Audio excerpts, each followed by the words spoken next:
Assalamualaikum warahmatullahi wabarakatuh. Alhamdulillah wassalatu wassalamu ala Rasulillah wa ala alihi wa sahbihi wa mawala. Amma ba'du fa ya ibadallah usikum bittaqwallah fa innal jannata 'inda liman ittaqah. Ibu-ibu rahimakumullah, sekarang kita lanjutkan bahasan buku tentang perempuan dalam timbangan syariah. Masih bab tanasub hadis dengan ayat. Dan sekarang tanasub hadis dengan surat Al-Ahzab ayat 70 dan 71.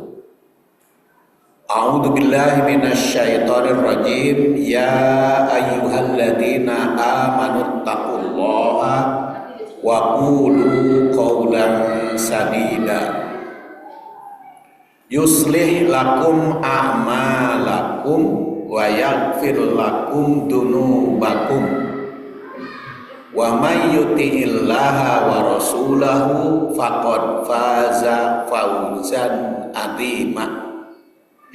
Ya ayyuhalladzina amanu, ya ayyuha seperti biasa kita uraikan terdiri dari 3 kata.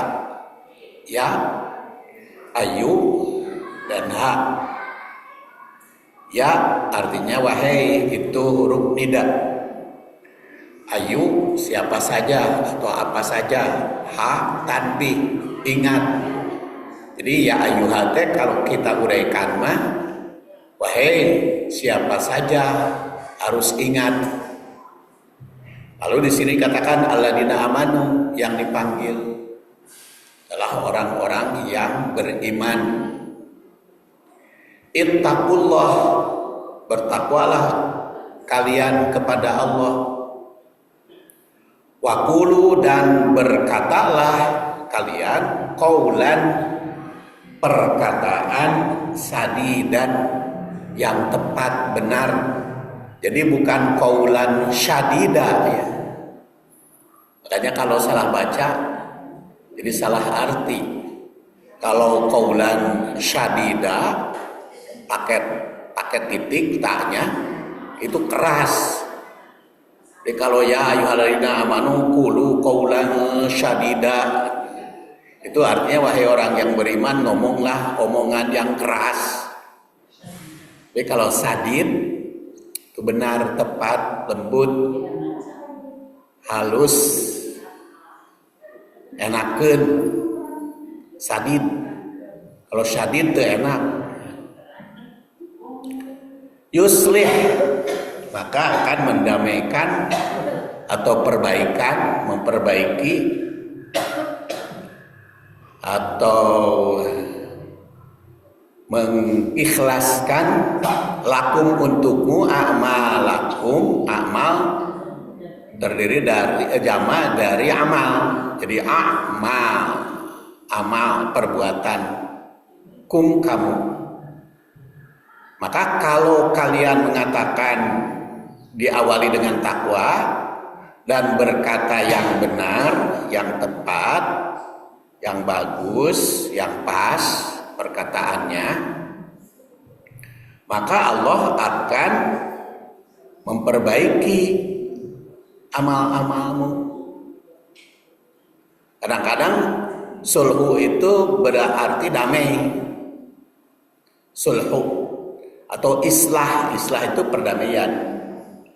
Yuslih, mendamaikan, memperbaiki, memperindah. A'malakum jama dari amal. Wa yaghfir, dan Allah memberikan ampunan lakum tukmu dunubakum, dosa-dosa kamu. Dunub jama dari danbun. Kadang-kadang danbun teh berarti ekor. Karena dosa itu pasti ada ekornya. Ya, jadi kalau perbuatan dosa itu ada ekornya, ada dampaknya, ada memalaknya, ditukangin. Waman dan barang siapa yuti' taat atau yuti' tapi karena ada man jadi ianya dibuang, asalnya yuti'u atau yuti'u. Kemudian man jadi man yuti'. Mayuti man jadi jazm ya ainnya. Tapi karena bertemu dengan alif lam jadi di kasroh yuti'illah. Ya. Jadi apabila sukun bila mana di barisan karena nyambung jadi pakai kasroh yuti'i. Mayuti'illah wa rasulahu dan taat, yuti artinya taat Allah kepada Allah, wa rasulahu dan rasulnya. Jadi barang siapa yang memperbaiki perkataannya akan memperbaiki amal, mengampuni dosa. Dan barang siapa yang menaati, jadi kalau tak itu diidghamkeun dalam bahasa Indonesia ya, diidghamkeun. Kalau bertemu nun jadi dibuang taknya. Jadi bukan mentaati, menaati. Itu aturan bahasa. Menaati. Beda dengan c. Kalau c mah anger. Jadi contoh, sanes menyontoh, mencontoh, mencari bukan menyari. Tapi kalau t dibuang, menaati, menakwil, menilik, meneliti, asalnya tidak teliti. Itu pedoman bahasa Indonesia. Makanya di sini wa mayuti'illaha menaati Allah dan Rasulnya, faqad maka sungguh faza menang, bagja bahagia, memperoleh kebahagiaan atau keuntungan. Fauzan keuntungan, kemenangan, adiman yang paling besar. Apa kaitannya dengan hadis yang kita kaji? Kan hadis yang kita kaji berbicara siapapun perempuan yang taat beribadah, sholat nahade, saum nahade, tapi goreng kata tangga, calon neraka. Siapa yang perempuan sholat dengan ukur nu wajib, saum dengan ukur nu wajib, sodakoh dengan ukur nu wajib, tapi hade kata tangga, calon surga. Jadi apa kaitannya? Perkataan baik itu menguntungkan, perkataan jelek merugikan. Lisanmu, pedangmu, bisa jadi senjata. Gara-gara lisan bisa dipecat jadi DPR, gara-gara lisan gitu. Gara-gara lisan, gara-gara lisan rumah jadi amruk, gara-gara lisan dipecat jadi jabatan, itu lisan.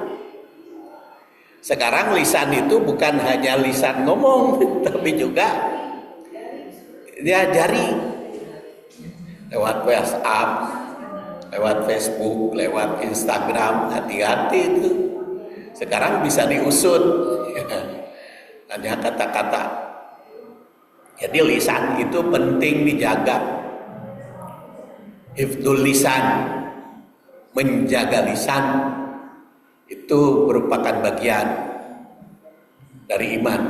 Berdasar ayat ini, kalau lisannya dijaga, maka yuslih a'malakum wa yaghfir dzunubakum. Lidah. Dan dalam hadis juga dikatakan barang siapa yang menjaga lisan dan farj, maka itu diselamatkan. Ya. Dua mulut. Ibnu Katsir yang wafat tahun 774 menegaskan bahwa ayat ini memerintah umat beriman agar tetap takwa, karena ya ayyuhalladzina amanu taqullah, takwa, dan beribadah kepada yang senantiasa melihatnya, dan tetap berkata dengan perkataan yang baik, yang lurus, sadid. Jangan berkata yang menyimpang dan menyakiti orang lain. Allah menjanjikan akan memberi pahala atas amal soleh, yuslih lakum a'malakum, dan mengampuni dosa yang diperbuat, bukan yang diperbudak, yang diperbuat. Kata salah jari, malum tapi mengetikna ku 11 jari, bukan 10 di 11. 11 jari.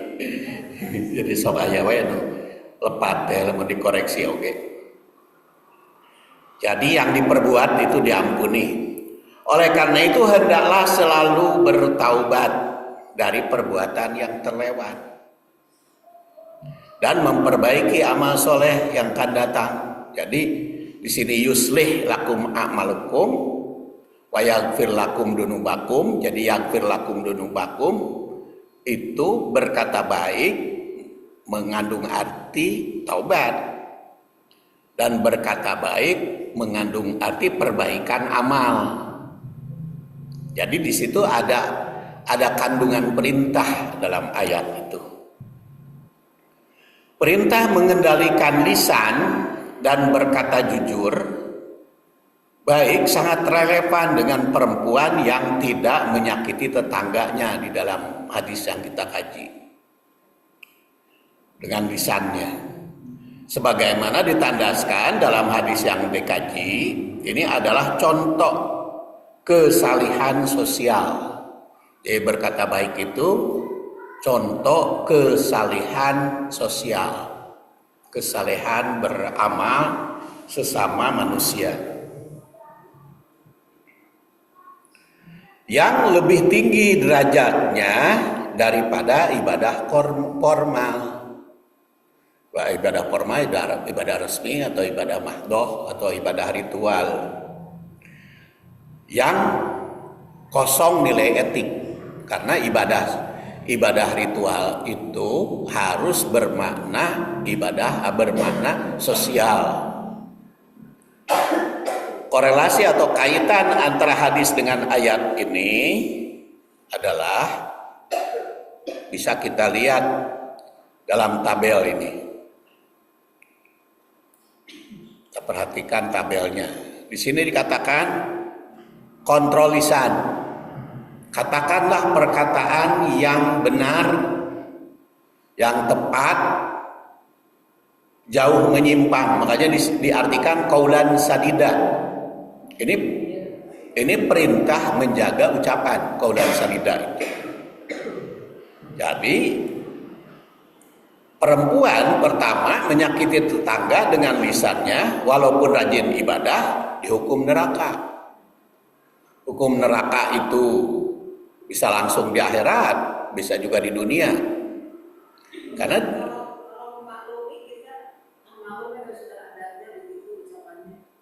sanes urusan maklum atau tidak, tapi urusan yang berkatanya, bukan yang menerimanya,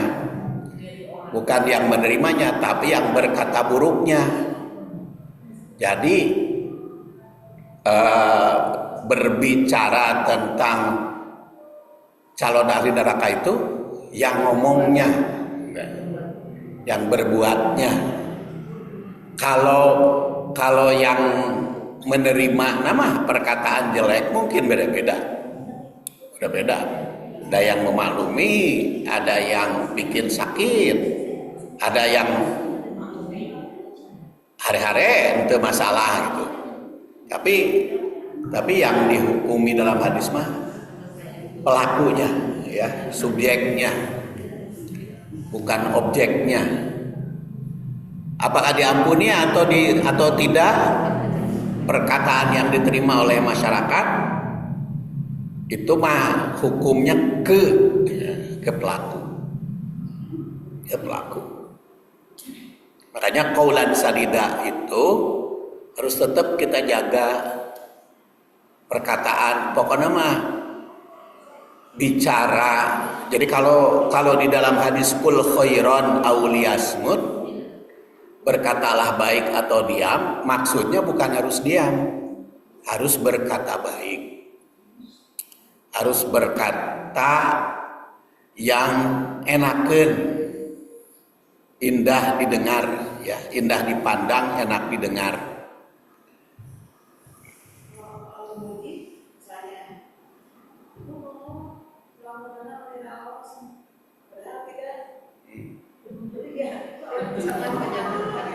Ya, anggar numere nama tergantung numerenya. Jadi kalau numuji nama meren apa benar gitu memujinya atau bagaimana ya. Tapi tetap saja yang berlaku ucapan. Kadang-kadang kan ari orang Sunda mah kan banyak nu ngabohong. Oh, geura tuang asawios atos padahal lapar. Kumaha ieu teh raos padahal teu. banyak nu ngabohong. Banyak nu ngabohong. Hah? Iya, biar yang ngasih makannya enakeun.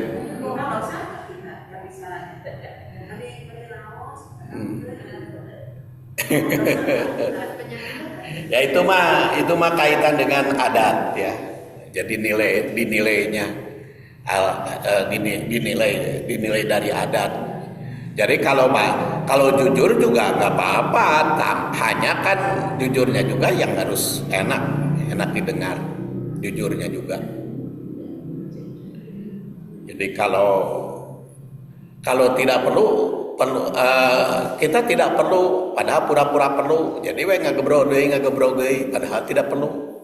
Itu kan jadi masalah juga. Yang penting mah itu jangan sampai kata-kata kita menyakiti orang, gitu aja. Prinsip nama. Kemudian yang kedua, dampak lisan itu pada amal. Karena di situ qaulan sadida yuslih lakum a'malakum. Jadi dampak dari lisan itu kena kepada amal. Karena di sini niscaya Allah memperbaiki amal kalian. Ucapan yang benar memperbaiki amal. Jadi lisan yang buruk merusak nilai amal.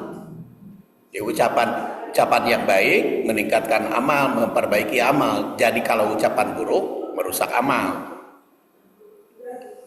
Dan bisa jadi merusak amalnya itu nilainya. Walau mungkin secara kuantitas mah tetap banyak ya. Tidak berkurang gara-gara perkata buruk jadi kuantitasnya berkurang, enggak kualitas nilai. Yang ketiga, kepatuhan total kepada Allah dan Rasul-Nya. Siapa yang menaati Allah dan Rasul-Nya, sungguh dia telah mendapat kemenangan besar. Jadi pokoknya mah taati we, lamun ceuk Allah kudu baik, berkata ya udah perbaiki aja. Karena apa? Karena menaati Allah itu dan Rasul-Nya bakal meraih kemenangan. Yang disebutkan perempuan kedua di dalam hadis itu mungkin ibadahnya sedikit yang wajib bungkul, tapi taat secara moral dan sosial, maka dijamin masuk surga. Kemudian takwa, wahai orang yang beriman, bertakwalah kepada Allah. Ini dimulai takwa itu dari hati dan lisan. Karena ittaqullah diawali wa qulu qaulan sadida. Jadi takwa itu dimulai dari hati dan lisan. Jadi tidak hanya amal tapi juga lisan. Lisan adalah indikator kualitas takwa. Jadi berkata kata-katanya menyakitkan, itu indikator kualitas takwanya kurang. Kualitas imannya kurang. Kata-katanya membikin enak, itu indikator takwanya baik, imannya baik. Jadi bukan hanya sekadar ibadah ritual.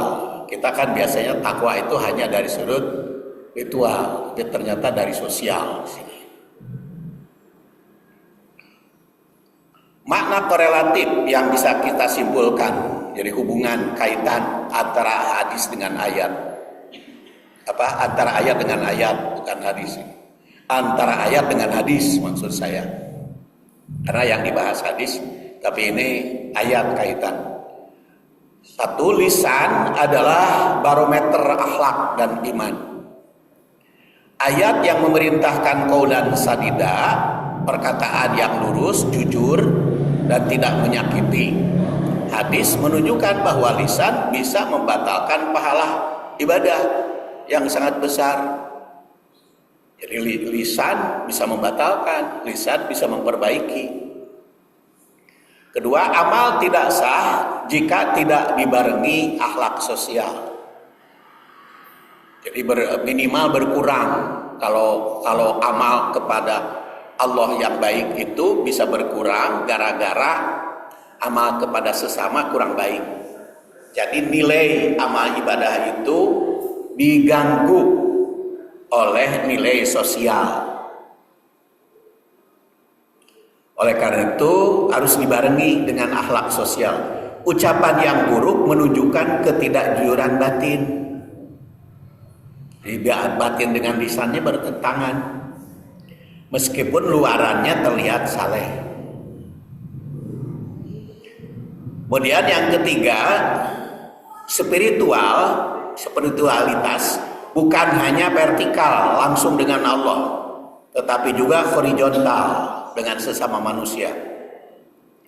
Menyakiti tetangga menunjukkan kegagalan spiritualitas sosial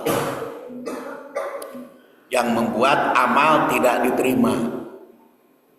Karena kan kebahagiaan itu di dalam hadis riwayat Al-Bukhari dalam kitab Al-Adabul Mufrad dan Ahmad di dalam kitab Musnad Ahmad. Jadi Al-Bukhari itu meriwayatkan hadisnya bukan hanya di Sahih Bukhari, ada juga kitab karangan Al-Bukhari Al-Adabul Mufrad. Itu kan di antara kebahagiaan min sa'adatil mar'i itu al-maskanul wasi wal markabul hani wal jarus solih. Di antara kebahagiaan yang bisa diterima umat itu kalau menurut Al-Bukhari min sa'adatil mar'il muslim, mar'i muslim. Kalau dalam riwayat Ahmad tidak pakai muslim.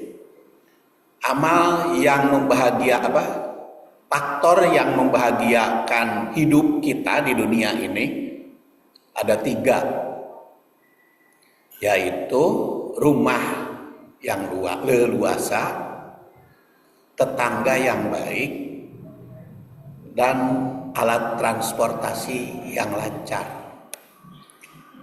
Jadi tetangga yang baik itu termasuk kebahagiaan. Bagaimana kita bisa bertetangga yang baik kalau kita tidak baik pada tetangga? Jadi kalau kita terus-menerus berbuat baik kepada tetangga, walaupun tetangganya kurang baik, lama-lama mah jadi baik kan? Makanya kalau kita ingin senang dalam rumah tangga, dalam kehidupan keluarga, harus berbuat baik kepada tetangga. Kita dulu yang baik kepada tetangga, karena itu akan bahagia bagi kitanya. Bagi kita yang berbuat baik kepada tetangga, itu adalah 3 faktor.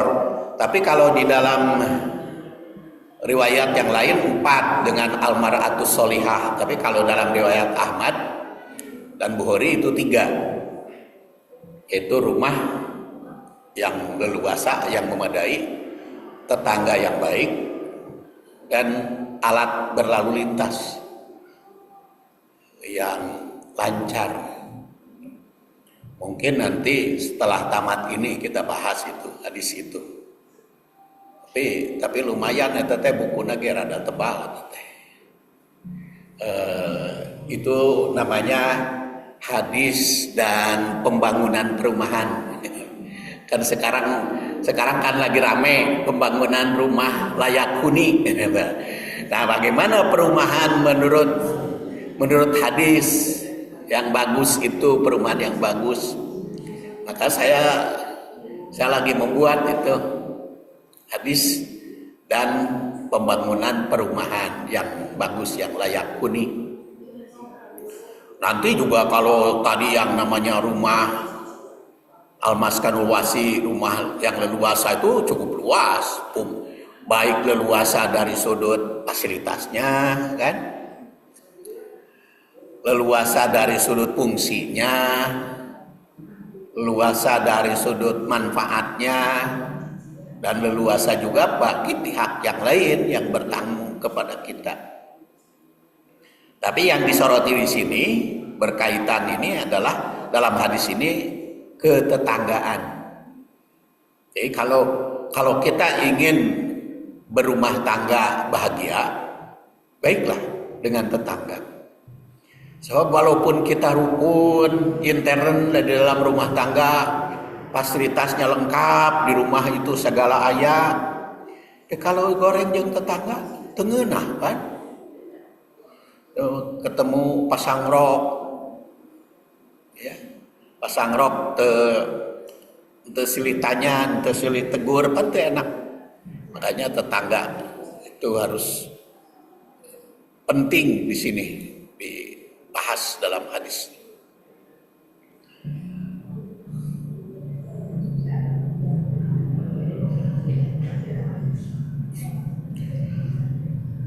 Pelajaran dalam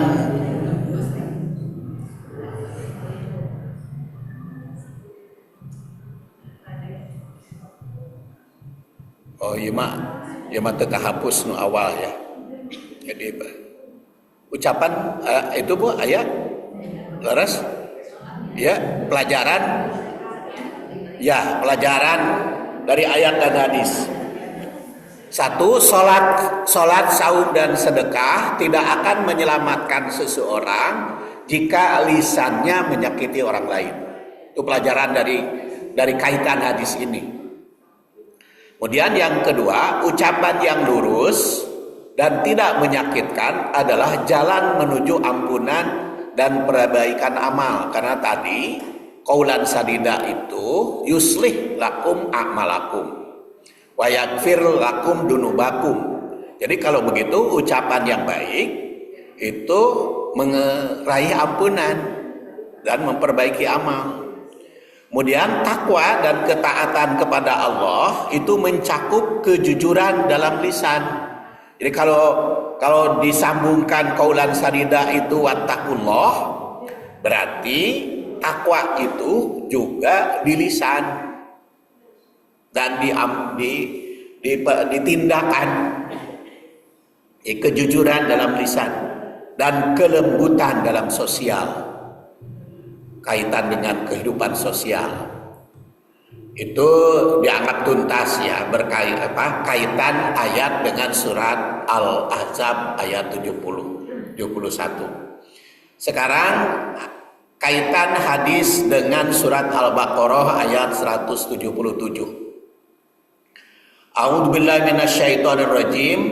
Laisal birra an tuwallu wujuhakum kibalal masyriqi wal maghrib walakinnal birra man amana billah wal yaumil akhir wal malaikati wal kitabi wan nabiyyin wa atal mala ala hubbihi dabil qurba wal yatama wal masakin wabnas sabil wasailina wa fir riqab wa aqamas shalah wa ataz zakah wal mufuna bi ahdihim idza ahadu wasabirina fil ba'sa'i wad dharra wa hinal ba's ulaika alladziina shadaqu wa ulaika humul muttaqun.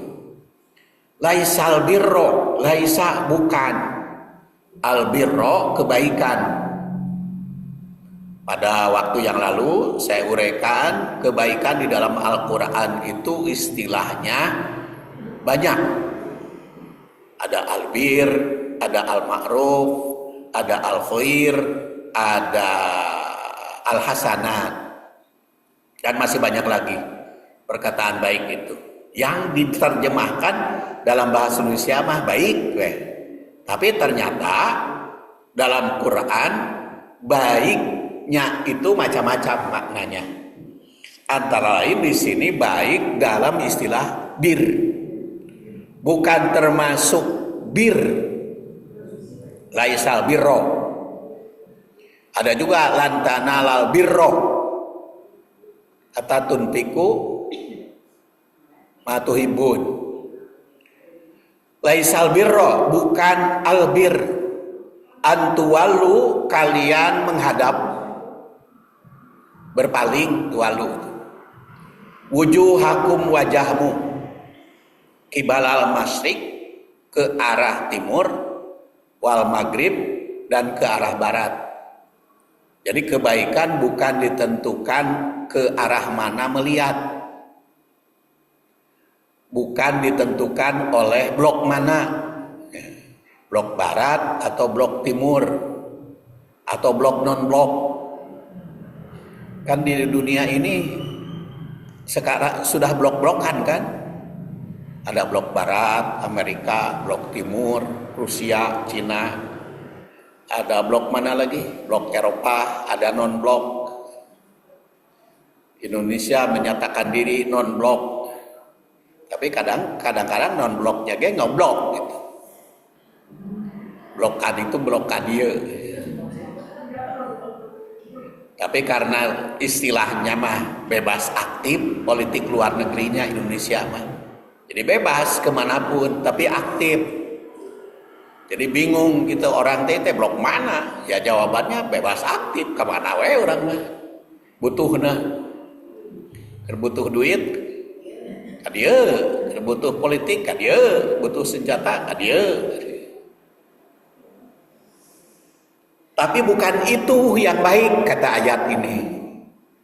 Bukan wajah mana blok mana, bukan. Walakin albiro yang baik mah man amana billah, yang beriman kepada Allah. Pan ini yang jadi dalil di Indonesia. Bukan blok barat, bukan blok timur, bukan blok kemanapun, tetapi man amana billah, atas dasar ketuhanan yang Maha Esa. Nah, gitu. Itu teh jadi dalil baheula mah kerjaman perintis kemerdekaan, ya. Kan ketika Indonesia diproklamirkan oleh Bung Karno dan Hatta, dasar negara itu naon? Dasar negaranya itu ketuhanan dengan kewajiban melaksanakan syariat Islam bagi pemeluk-pemeluknya. Itu tanggal 17 Agustus. Ketika dengan ini bangsa Indonesia menyatakan kemerdekaan. Ketika diproklamirkan kemerdekaan, dasar negara nate Pancasila itu dengan kewajiban melaksanakan syariat Islam bagi pemeluk-pemeluknya. Jadi ketuhanan yang Maha Esa mah tanggal 18 geus merdeka. Jadi sebelum merdeka mah syariat Islam perjuangkan teh ngan geus merdeka. Nah 7 kata diubah gitu. Jadi makanya umat Islam memandang negara Indonesia teh macam-macam sekarang itu kan. Ada yang memandang Indonesia teh negara jahiliyah karena encan melaksanakan syariat Islam, ada yang menyatakan negara Indonesia teh hijrah gitu, perubahan. Ada yang menyatakan negara Indonesia itu negara Islam sedang perang. Ada yang menyatakan Indonesia itu sudah negara Islam. Hanya masih kekurangan undang-undang can diterapkan, tapi sudah negara Islam. Itu penilaian para ulama, para ustadz, para cendekiawan, para ahli memandang negara bangsa Indonesia itu macam-macam. Ada yang mengatakan negara jahiliyah karena dasar negaranya bukan Islam gitu. Karena disebut Pancasila disebut tauhid oleh kelompok ini mah. Jadi bukan negara Islam tapi masih jahiliyah. Ada yang mengatakan hijrah karena sedang berjalan perbaikannya. Ada yang mengatakan sudah Islam, cuman berperang. Yaitu tadi ketika diproklamirkan dengan kewajiban menjalankan syariat Islam bagi pemeluk-pemeluknya, ketika Bung Karno mengucapkan proklamasi kemerdekaan tanggal 17 masih bulan Juni Pancasila dengan kewajiban menjalankan Islam bagi pemeluk-pemeluknya. Cuman tanggal 18 diubah, makanya dalam keadaan perang gitu. Negaranya mah geus Islam tapi dalam keadaan perang gitu. Dan juga yang mengatakan sudah Islam, sudah negara Islam. Tapi kan eta dicoret dengan kewajiban menjalankan syariah bagi pemeluk-pemeluknya. Pan sudah didekrit oleh Bung Karno tahun 59 bahwa Piagam Jakarta itu menjiwai Undang-Undang Dasar 45 dan seluruh perundang-undangan. Jadi dengan kewajiban menjalankan syariat Islam bagi pemeluk-pemeluk eta menyatakan diri bahwa Piagam Jakarta dengan kewajiban menjalankan syariat Islam berlaku sepanjang masa. Dan dekret Presiden Soekarno itu tahun 59 sampai sekarang masih berlaku. Jadi kewajiban menjalankan syariat Islam bagi umat Islam Indonesia merupakan kewajiban. Walaupun 7 kata itu sudah dicoret, tetapi berlaku perundang-undangan itu. Di sinilah yang saya katakan tadi menjadi dalil, bukan qibal al-masyriq, bukan qibal al-maghrib, walakin al-biro man amana billah. Jadi ketuhanan yang Maha Esa itu bagi umat Islam adalah iman kepada Allah. Jadi ketuhanan yang Maha Esa, negara Indonesia ini berdasar ketuhanan yang Maha Esa. Ketuhanan yang Maha Esa bagi umat Islam dengan kewajiban menjalankan syariatnya. Jadi dalam Undang-Undang Dasar 45 di situ berdasar ketuhanan yang Maha Esa wajib menjalankan syariat Islam gitu. Mana billah wal yaumil akhir. Kemudian wal malaikah, iman kepada malaikat, wal kitab buat nabiin, para nabi, para rasul. Wa atal mala ala hubbihi, dan menyerahkan harta atas yang ia cintai. Dawil kurba wa yatama wal masakin wa ibnas sabil wasailin wa birriqab. Kalau tadi iman billah yaumil akhir, malaikat, kitab, nabiin, ini adalah akidah, keyakinan, keimanan. Kalau atal mala ala bihi dawil kurba wa yatama wal masakin wa ibnis sabil wasailin wa birriqab, ini adalah kaitan dengan sosial.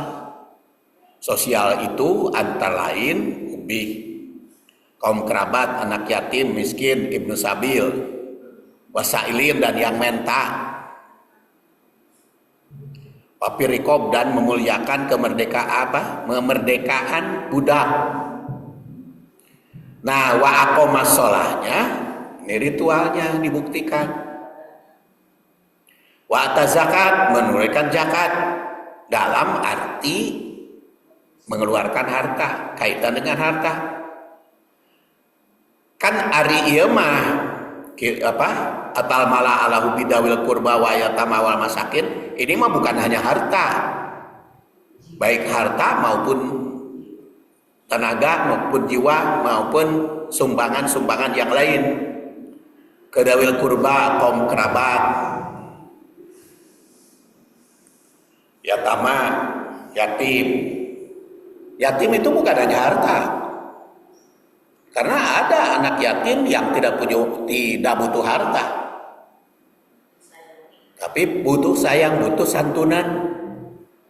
Makanya kan di Indonesia kalau panti asuhan anak yatim didirikan oleh Muhammadiyah kan, saya Persisma mendirikan panti asuhan anak yatim, karena Persisma beranggapan anak yatim teh bukan di panti asuhan kan, di rumah masing-masing tapi di Sumang indungna gitu, karena diantep di mana masing-masing tapi di Sumang.